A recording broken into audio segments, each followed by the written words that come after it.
거죽은 아주 화려합니다. 근데 몸이 건강한 사람이 드물어요. 다 어디 허리가 아프다, 관절염이 있다, 눈이 침침하다. 그래서 아주 그냥 깜짝깜짝 놀랍니다. 그러니까 이게 바로 내 몸과 내가 살아가는 이미지와의 간격이에요. 근데 이제 이게 서양의학적으로 이게 점점 강화되면 뭐가 됩니까? 암이나 우울증이 되는 거죠. 왜냐하면 소통할 수가 없는 거예요, 외부와. 그러니까 이런 것 속에 사니까 이미지라는 게 뭔가요? 나를 속이고 남을 속이는 거죠. 그러니까 내가 성형수술을 하고 막 꾸며서 나가서 누구와 미팅을 하거나 선을 본다. 그럴 때 내가 내 내공에 대한 자신이 없는 거잖아요. 나를 진정으로 보여줄 만한 뭐가 건덕지가 없어요. 그러면 상대방을 속이는 거죠. 그리고 나 자신을 일단 속여요. 이렇게 살아가면서 행복해지는 길은 없다는 거죠. 그러니까 이제 이 구마준을 통해서 우리가 공부라는 게 빵을 배우는 사람이 빵에 대한 열정이 없는 공부. 이런 공부를 해서는 안 된다는 걸 배워야죠. 그래서 이제 그 마지막 장면이 아주 정말 재밌고 그 대사가 막 쏟아졌는데 마지막 해 명대사는 전부 다 이 구마준이 합니다.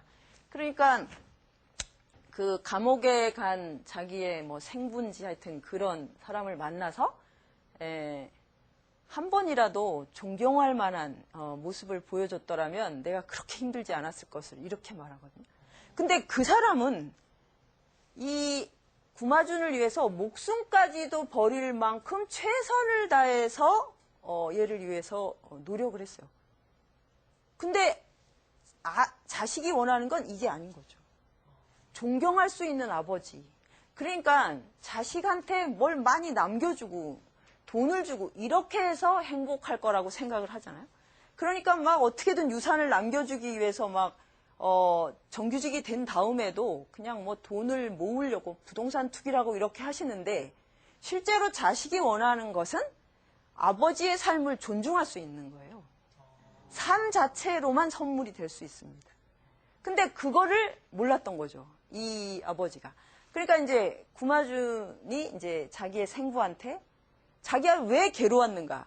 이 사람이 나의 친아버지라고 생각하면 자기가 너무나 창피한 거죠. 그 괴로움, 그거를 이제 토로했고, 그 엄마, 자기 뭐 정말 극성스러운 정말 그런, 인생을 안달복달하는 것으로 살아가는 그 안주인. 그 주인공도 한 번도 행복한 적이 없어요. 그리고 누구의 사랑도 받지 못해요. 그러니까 이제 끝까지 자기 삶에 대해서 원망하고 한탄하고 그러니까 이제 또 한마디 날리죠. 엄마 자신이 바뀌지 않는 한 불행은 끝나지 않는다. 그러니까 우리는 보통 뭔가 불행하다고 할 때 원인이 밖에 있다고 생각을 합니다.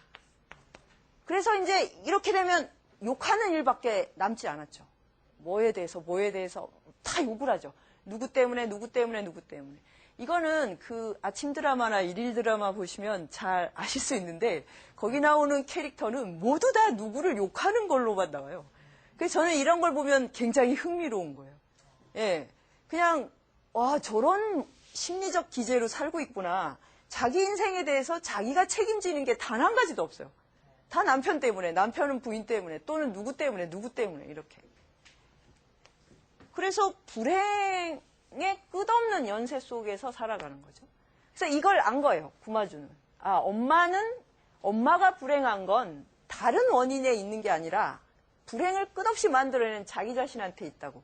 그리고 이제 여행을 떠나는데 이 여행을 떠날 때 지금부터 내가 뭘 하고 싶은지 알아야겠어 라고 하거든요. 그러니까 이제는 빵을 배우냐 안 배우냐 그 제빵계 1인자가 되냐 안 되냐 이게 지금 중요한 게 아닌 거죠.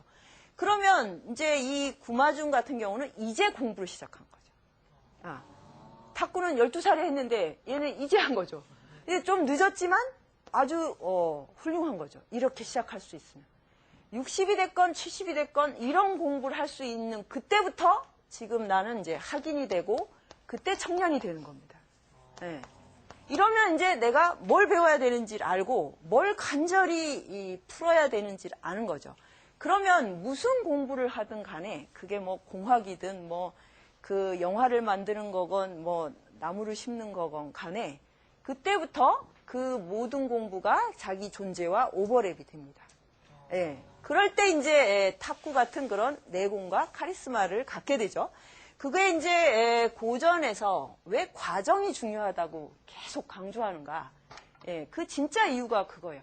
우리는 그래도 여전히 믿지 못하고 그래도 결과가 중요해. 그래도 성공해야 돼 라고 하는데 우리 사회에서 지금 그런 모든 스펙을 갖추어서 성공한 사람들이 정말 자기의 성공한 양만큼 행복한가 그리고 자유로운가 이렇게 물으면 아마 저는 99.9%가 아니라고 답할 거예요. 왜냐하면 이런 식의 그 자기 이 공부의 시작과 과정이 없으면 누구도 행복할 수 없어요. 절대로 행복할 수가 없습니다. 그러니까 이 전제 자체를 바꾸는 이런 이제 공부를 고전에서 배워야 되지 않을까. 그럼 이제 마지막으로 그러면 공부를 해서 뭐가 어떻게 되는 거냐? 성공하는 게 아니고 1인자가 되는 게 아니고 뭐 하여튼 엄청난 부를 일구는 게 아니면 그럼 뭐를 하는가? 공부해서 남 줘야 됩니다. 공부해서 남 주자. 예, 이것도 부처님, 예수님, 공자님, 뭐 노자 그게 이 인류의 위대한 스승들이 2500년쯤 전에 동시에 전 세계에서 등장하셨거든요. 그러니까 이제 그때 뭔가 인간이 진정으로 행복하고 자유로울 수 있는 길을 인류가 그때 비로소 지성으로 일구어낸 거예요. 그러니까 그런 분들이 동시다발로 등장하셔갖고 길을 주신 거죠. 근데 그래서 이제 나는 스승이 없어.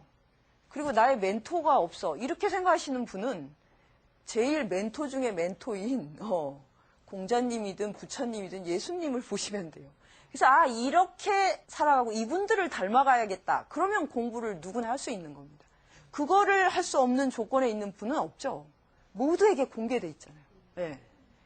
그래서 이제 그분들이 이렇게 공부가 뭐다. 인생이 어떻게 해야 자유로워진다고 길을 열으셨어요. 그러면 그 다음에 지금 인류가 2500년 동안 한 모든 지성사는 이 매트릭스 안에서 변주하는 거예요. 시대적으로.